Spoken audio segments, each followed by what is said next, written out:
हिंदी में यूपीएससी की तैयारी से संबंधित प्रोग्राम्स को देखने के लिए सब्सक्राइब करें स्टडी IQ IAS हिंदी। नमस्कार, बहुत बहुत स्वागत है आप सभी का स्टडी IQ IAS हिंदी में। मेरा नाम है अतुल जैन। तो जैसा कि आप सभी जानते हैं, भारत सरकार अब से कुछ दिनों पहले संसद में एक विधेयक लेकर आई थी, जिसका जो कि वक्फ कानून जो भारत में है उनमें संशोधन का जो है प्रस्ताव लेकर आया था। हम सभी जानते हैं कि वक्फ जो है, आपको मैंने विस्तार से पहले पढ़ाया है ये हिंदू वाली क्लास में और दूसरी क्लासेस में भी, कि वक्फ का कानून जो होता है वो क्या करता है, एक मुस्लिम समुदाय में बहुत सारी जमीन, बहुत सारी संपत्ति जो कि चैरिटेबल कामों के लिए दान की जाती है, उनके प्रबंधन का यह काम करता है। और भारत में वक्फ के पास बहुत ज्यादा संपत्ति है।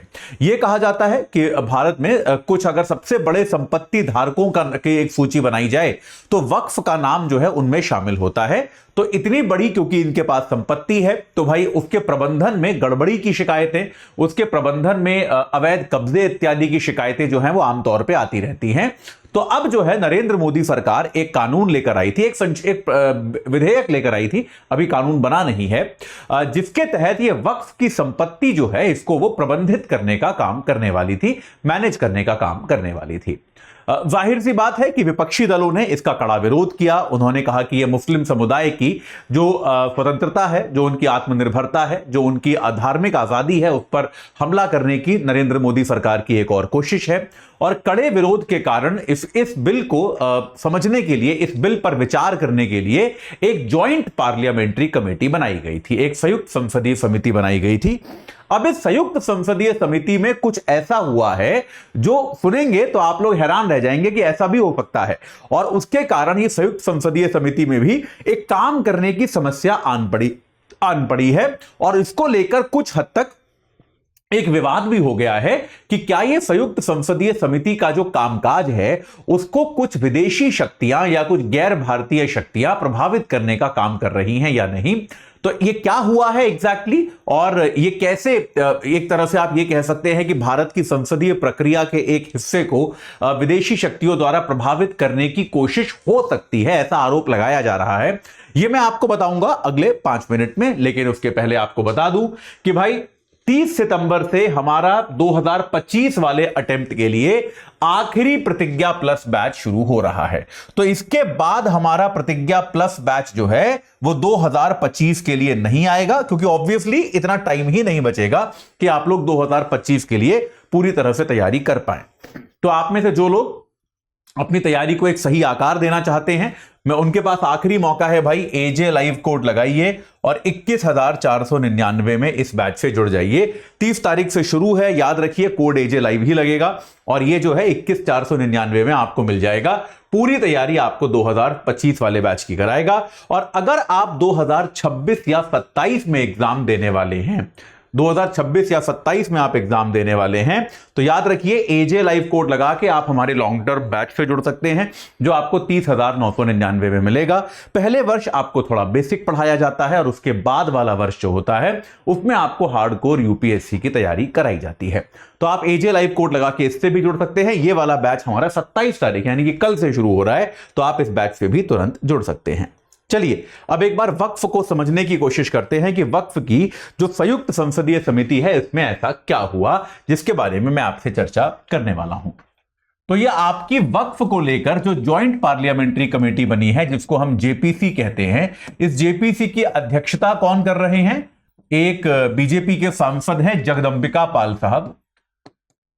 जगदंबिका पाल नाम के एक बीजेपी के सांसद हैं, वो इस JPC के अध्यक्ष हैं। और जैसा कि जॉइंट पार्लियामेंट्री कमेटी यानी कि संयुक्त संसदीय समिति नाम से ही स्पष्ट है कि सभी दलों के या अधिकांश दलों के लोग जो हैं इसमें सम्मिलित हैं। तो होता क्या है, देखिए कोई भी संसदीय समिति जब काम करती है तो वो ये कहती है, देश की जनता से अपील करती है कि भाई देखिए, संसद में जो कामकाज होता है वो डेलिबरेटिव होता है, वो विचार विमर्श के आधार पर होता है। तो संसदीय समितियां अक्सर देश की जनता से आग्रह करती हैं कि अगर आपके पास इस मुद्दे को लेकर कोई विचार है, कोई दस्तावेज है, आप इस बिल के किसी भाग से सहमत हैं, असहमत हैं, जो भी आपको लगता है, तो वो आप समिति को बता सकते हैं। तो उसके लिए क्या होता है, समिति अपना डाक का पता देती है, अपना पोस्टल एड्रेस देती है, समिति अपना ईमेल आईडी भी देती है एक, कि भाई इस ईमेल आईडी पर आप ईमेल भी कर सकते हैं।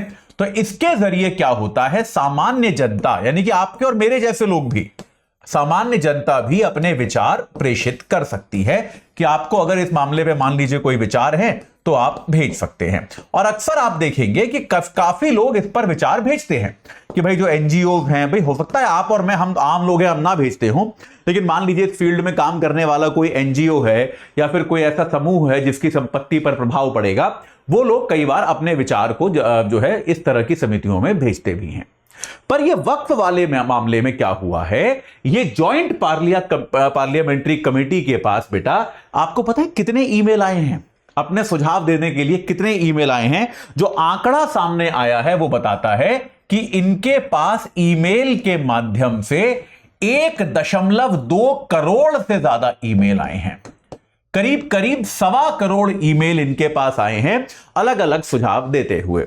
डाक के द्वारा जो दस्तावेज आए हैं वो जिसमें पूरे दस्तावेज हैं, ऐसे भी 75,000 से अधिक जवाब इनके पास आए हैं। तो भाई 1.25 करोड़ जवाब, सोच के देखिए, शायद ही कभी किसी संसदीय समिति के पास इतनी बड़ी संख्या में किसी मुद्दे पर जवाब आए हों। और यार जॉइंट, अभी 1.25 करोड़ जवाबों को पढ़ने के लिए भी टाइम चाहिए।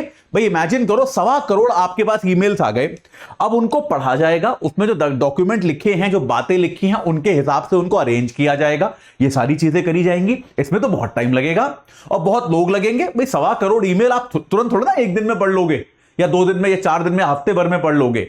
तो ये जेपीसी जो है, इसने क्या किया है बेटा, लोकसभा सचिवालय से अतिरिक्त स्टाफ मांगा है। इन्होंने कहा कि भैया हमारे को अभी जो स्टाफ दिया गया है वो स्टाफ तो ये काम नहीं कर पाएगा। जितना स्टाफ हमारे पास अभी है उतना स्टाफ तो अगर इन सारे ईमेल्स को पढ़ के सॉर्ट करने में लग जाएगा तो फिर तो यार पता नहीं कब तक चलता रहेगा ये काम, ये तो कभी खत्म ही नहीं होगा। 1.25 करोड़ ईमेल क्योंकि हमारे पास आ गए हैं, तो इसके लिए इन्होंने क्या किया है, एक्स्ट्रा स्टाफ लोकसभा सचिवालय से मांगा है ताकि इन सारे ईमेल्स को पढ़ा जा सके और उसके बाद इनको जिस तरह का इनका विचार है उसके हिसाब से अरेंज किया जाए, सॉर्ट किया जाए, इनकी गिनती की जाए। इस काम के लिए इन्होंने अतिरिक्त स्टाफ की मांग जो है लोकसभा कार्यालय से, लोकसभा सचिवालय से की है। अब सवाल यह आता है कि ऐसा कैसे हो गया यार, ये करोड़ों में ईमेल कैसे आने लग गए? इसके पीछे जो है वो एक इस्लामिक जो प्रीचर हैं जाकिर नायक, उनका हाथ माना जा रहा है। कैसे, मैं आपको बताता हूं। तो हुआ क्या, जाकिर नायक जो कि एक इस्लामिक प्रीचर हैं, आप लोगों ने शायद नाम सुना होगा। जाकिर नायक ने क्या किया, अपने एक भाषण में भारत के इस वक्फ कानून का विरोध किया। ठीक है, जाकिर नायक ने क्या किया, इस वक्फ कानून का विरोध किया और अपने समर्थकों से कहा कि भाई भारत सरकार इस पे सलाह मांग रही है, तो मेरे जो भी समर्थक हैं, और जाकिर नायक काफी पॉपुलर हैं, तो भाई उन्होंने कहा कि मेरे जितने भी समर्थक हैं सब भारत सरकार को ईमेल करें, पत्र लिखें और इस कानून का विरोध करें। ठीक है, यह काम जाकिर नायक ने किया। तो इसके बाद जाकिर नायक के जो समर्थक हैं उन लोगों ने इस प्रकार से ईमेल और पत्र इत्यादि भेजना शुरू कर दिया।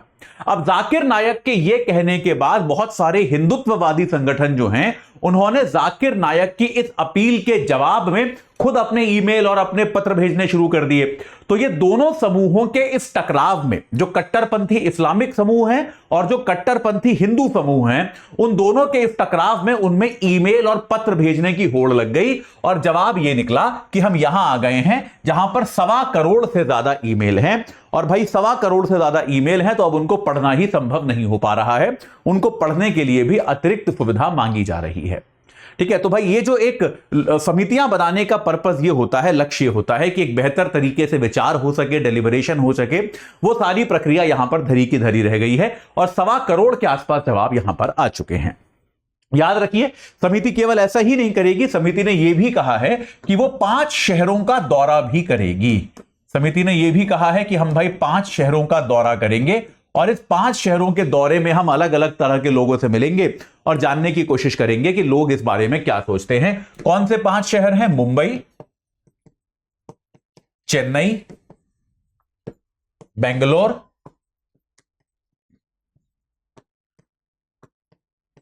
मुंबई, चेन्नई, बेंगलोर और अहमदाबाद और हैदराबाद। इन 5 शहरों का ये समिति जो है वो दौरा भी करेगी, अहमदाबाद और हैदराबाद। हाँ, इन 5 शहरों का दौरा करेगी और लोगों से जानकारी प्राप्त करने की कोशिश करेगी। अच्छा, इसमें एक और इंटरेस्टिंग मोड़ तब आया जब भारतीय जनता पार्टी के सांसद निशिकांत दुबे, जो कि समिति के सदस्य हैं, उन्होंने एक समिति के अध्यक्ष जगदंबिका पाल को पत्र लिखकर यह कहा कि आप गृह मंत्रालय से एक बार रिक्वेस्ट कीजिए सर कि वो ये जो ईमेल हमारे पास आए हैं या पत्र हमारे पास आए हैं, इनकी भौगोलिक जानकारी भी प्राप्त करें कि ये ईमेल कहां से लिखे गए हैं। क्योंकि निशिकांत दुबे का यह कहना है कि इतनी बड़ी संख्या में पत्र जो और ईमेल जो हैं, ये भारत से जनरेट होना ये मेरे को प्रोबेबल नहीं लग रहा। तो ऐसा प्रतीत होता है कि शायद आईएसआई के जो लोग हैं, पाकिस्तान में बैठे हुए कुछ लोग हैं, या फिर चीन द्वारा समर्थित कुछ लोग हैं, वो इन ईमेल्स को सबको एक जैसा भेज रहे हैं। उन्होंने कुछ ऐसी बातें भी बताई कि आपको ऐसा दिख सकता है कि बहुत सारे ईमेल्स जो है उनमें एकदम आइडेंटिकल बातें लिखी गई हैं। तो ऐसा लगता है कि ये ईमेल्स जो है ये वास्तविक लोगों ने नहीं भेजे, किसी बॉट या किसी फेक प्रोफाइल से भेजे गए हैं। बहुत सारी फेक प्रोफाइल बना के उनसे भेजे गए हैं। और अगर ऐसा है तो भारत की संसदीय प्रणाली, संसदीय पद्धति जो है, उसको डिस्टर्ब करने की कोशिश विदेशों से की जा रही है। तो ये अपने आप में बहुत जरूरी है कि भारत का गृह मंत्रालय जो है वो इसकी जांच कराए कि यार ये जो पत्र हैं ये भारत से ही आए हैं, ये जो ईमेल्स हैं ये भारत से ही आए हैं या फिर कहीं बाहर से भी आए हैं। याद रखिए, अखिल भारतीय मुस्लिम पर्सनल लॉ बोर्ड ने भी यह कहा है कि हमने इन ईमेल्स को करवाया है और हमने भारतीयों से ही ये ईमेल करवाए हैं। हमने अपना एक क्यूआर कोड बनाया था जिसके जरिए लोग ये ईमेल भेज पा रहे थे और करोड़ों ईमेल हमने ही कराए हैं और हमारे पास हर ईमेल का पता है, किसने भेजा है, ये डेटा है, ये डेटा हम शेयर करने को तैयार हैं। तो कुल मिला के भाई इन ईमेल्स के जरिए अभी के लिए समिति का काम तो बाधित हो गया है, लेकिन इसकी जांच मेरे ख्याल से ठीक रहेगी कि ये ईमेल जो हैं ये वास्तविक भी हैं या फिर ये किसी बॉट इत्यादि के जरिए भेजे गए हैं। ठीक है, इसकी जांच में जो भी सामने आता है वो मैं आपको बताऊंगा, लेकिन अभी के लिए बस इतना ही। जाते जाते आपको एक बार फिर बता दूं, 2026-27 की तैयारी करनी है तो लॉन्ग टर्म बैच लीजिए। कल से शुरू हो रहा है, शाम 6 बजे से। एजे लाइव कोड लगाना है, 30,999 में प्राप्त हो जाएगा। और अगर आप जो हैं जुड़ना चाहते हैं हमारे 2025 वाले बैच से, तो एजे लाइव कोड लगाकर आप, ये आखिरी बैच है 2025 वाला, याद रखिएगा, जो कि 30 तारीख से शुरू हो रहा है। आप इससे जुड़ सकते हैं मात्र 21,499 में। तो आप जो है, जो बैच आपके लिए सूटेबल हो उससे जुड़कर अपनी तैयारी को सही आकार प्रदान करें। इस चर्चा से जुड़ने के लिए आप सभी का बहुत बहुत धन्यवाद। हिंदी में यूपीएससी की तैयारी से संबंधित प्रोग्राम्स को देखने के लिए सब्सक्राइब करें स्टडी IQ IAS हिंदी।